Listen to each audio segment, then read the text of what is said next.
बोल शिव शंकर भोलेनाथ की जय। शिव पुराण रुद्र संहिता तीसरा अध्याय।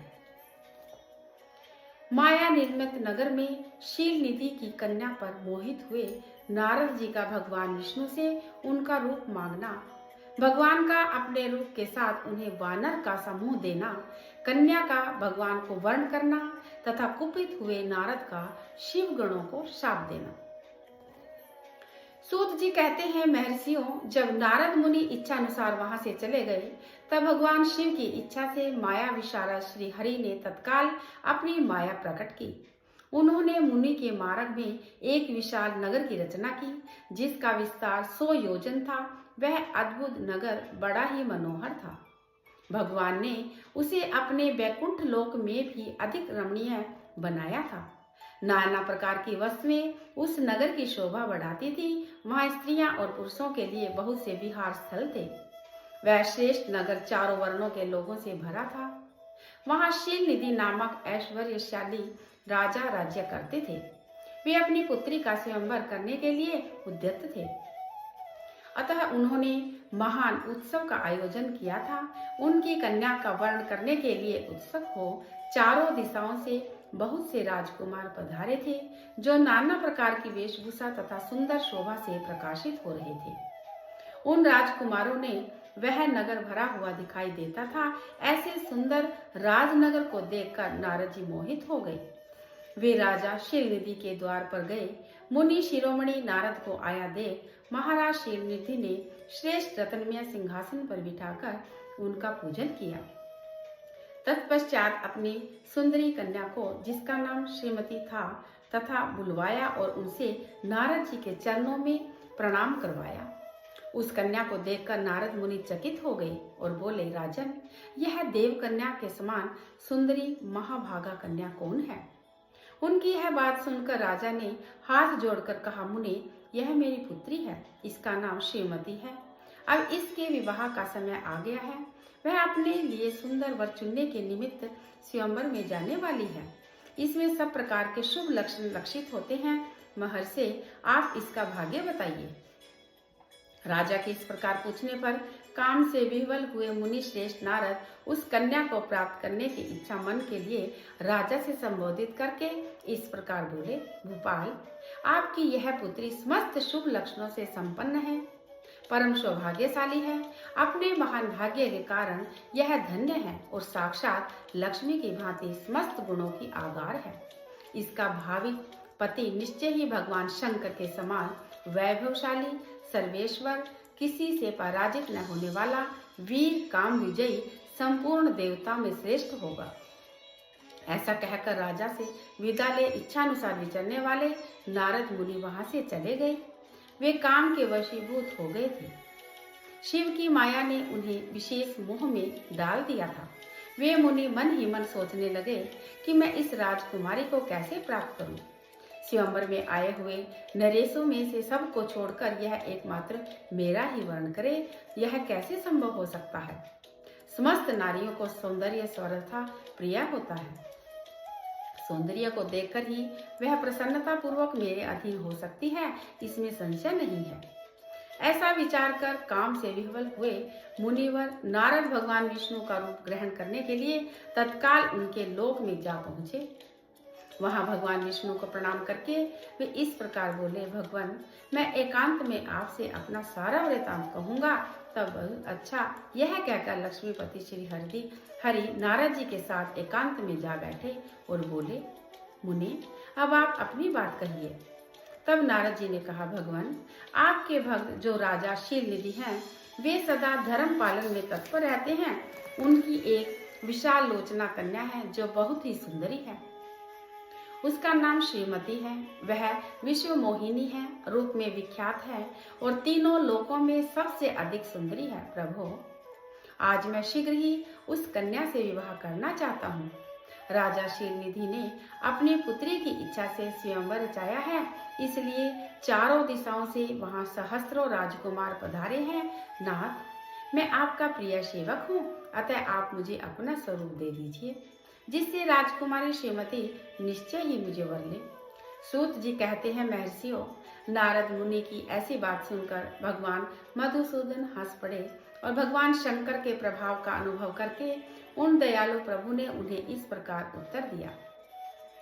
भगवान विष्णु बोले, मुने, तुम अपने अभिष्ट स्थान को जाओ, मैं उसी तरह तुम्हारा हित साधन करूंगा, जैसे श्रेष्ठ वैद्य अत्यंत पीड़ित रोगी को करता है, क्योंकि तुम मुझे विशेष प्रिय हो। ऐसा कहकर भगवान विष्णु ने नारद मुनि के मुख को वानर का मुख दे दिया और शेष अंगों में अपने जैसा स्वरूप देकर वे वहां से अंतर्ध्यान हो गए। भगवान की पूर्वोक्त बात सुनकर उनका मनोहर रूप प्राप्त हो गया। समझकर नारद मुनि को बड़ा हर्ष हुआ। वे अपने को कृत्य मानने लगे। भगवान ने क्या प्रयत्न किया है, इसको वे समझ न सके। तदंतर मुनि श्रेष्ठ नारद शीघ्र ही उस स्थान पर जा पहुंचे जहां राजा शील निधि ने राजकुमारों से भरी हुई स्वयंवर सभा का आयोजन किया था। विप्रवरों, राजपुत्रों से घिरी हुई वह दिव्य स्वयंवर सभा दूसरी इंद्र सभा के समान अत्यंत शोभा पा रही थी। नारद जी उस राजसभा में जा बैठे और वहां बैठकर प्रसन्न मन से बार बार यही सोचने लगे कि भगवान विष्णु के समान रूप धारण किए हुए हैं, किया हुआ हूँ, अतः वह राजकुमारी अवश्य ही मेरा वर्ण करेगी, दूसरे का नहीं। मुनि श्रेष्ठ नारद को यह ज्ञात नहीं था कि मेरा मुख कितना कुरूप है। उस सभा में बैठे हुए सब मनुष्यों ने मुनि की उनके पूर्ण रूप को ही देखा। राजकुमार आदि कोई भी उनके रूप परिवर्तन के रहस्य को न जान सके। वहां नारद जी की रक्षा के लिए भगवान रुद्र के 2 पार्षद आए थे, जो ब्राह्मण का रूप धारण करके मुगुड़ भाव से वहां बैठे थे। वे ही नारद जी के रूप परिवर्तन के उत्तम भेद को जानते थे। मुनि को काम वेश में मूढ़ हुआ जानकर वे दोनों पार्षद उनके निकट गए और आपस में बातचीत करते हुए उनकी हंसी उड़ाने लगे। परंतु मुनि तो काम से विह्वल हो रहे थे, अतः उन्होंने उनकी व्यर्थ बात को अनसुनी कर दिया। वे मोहित हो श्रीमती को प्राप्त करने की इच्छा से उसके आगमन की प्रतीक्षा करने लगे। इसी बीच में वह सुंदरी राजकन्या स्त्रियों से घिरी हुई अंतःपुर से वहां आई। उसने अपने हाथ में सोने की एक सुंदर माला ले रखी थी। वह शुभ लक्षणा राजकुमारी स्वयंवर के मध्य भाग में लक्ष्मी के समान खड़ी हुई अपूर्व शोभा को पा रही थी। उत्तम व्रत का पालन करने वाली वह भूप कन्या माला हाथ में लेकर अपने मन के अनुरूप वर का अन्वेषण करती हुई सारी सभा में भ्रमण करने लगी।